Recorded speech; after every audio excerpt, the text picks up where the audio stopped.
practitioner, which means I'm running groups all the time. I'm running workshop groups all the time for students and adults in and around Shakespeare stories.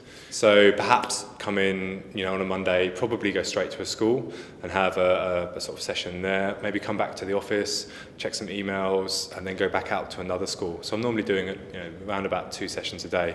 So you spend some time in training and planning your sessions and things like that. My main responsibilities include developing educational resources for general visitors, so families and people of all ages, but also school groups who come on pre-booked visits, and that's for the house with its collection and the garden and the park. I also develop interpretation in the form of guidebooks, audio tours, display text, family trails, that kind of thing. My role would involve putting programmes together for schools that are relevant to the curriculum, and also helping with the delivery of those programmes then, of course, within the museum context. And we are looking at community involvement, we are looking at family learning, we're looking at adult learning, we're looking at ways in which the museum, and particularly the collections within the museums, can be used to really enhance people's understanding of where they live, perhaps their heritage, local heritage, or just understanding of where we've come from in our past.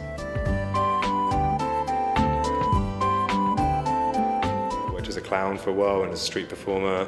I'm also a magician as well. And I ran, for several years, I worked in prisons and probation, and I ran groups with adult offenders. So I was doing a lot of drama workshop, and we were using a lot of theatre techniques in that area. That really sparked my interest in it. So I went and did a master's in theatre and development. I don't have a teaching qualification, but I've done things like, I have dance teaching qualifications, I've done various part-time or temporary classroom assistant jobs. So that's all kind of combined. I did my degree in history and then went into teaching. I was really a user, a customer, because I used to take my students to the various museums in London. It's a very different setting, and I really became more interested then in museum education. This is a great opportunity because I can use my skills that I have obviously acquired through teaching, but now I get to do it in a different, more informal context. I think some kind of study is very useful, as long as it studies the right things, and that's talking about the issues and looking at case studies and looking at projects that have happened. I think that's a good thing to have. But of course, practical experience is absolutely vital. Experience in the workshop room and performative experience as well.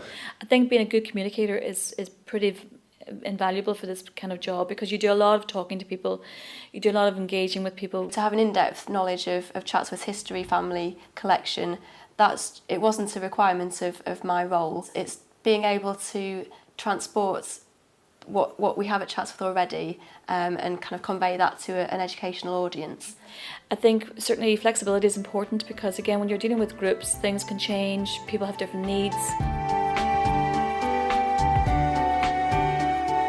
It is a pretty great job because you do get to do a lot of things that are very varied.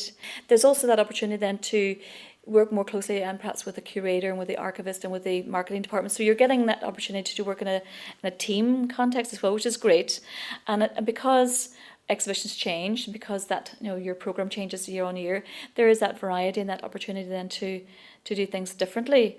We have a series of long-term projects where a small group will come, spend lots of time at Chatsworth, perhaps over summer holidays, and they'll have access to the archives, rooms behind the scenes. They'll be able to interview members of staff in the house and the gardens. And for example, last year we had a project which resulted in the production of a book and a DVD completely created by young people. There's a growing recognition about its value and importance in its own right. It's not, oh, we'll have an education department. There is an inherent value in it as a process and as an end in itself. I think that's a tremendously positive thing.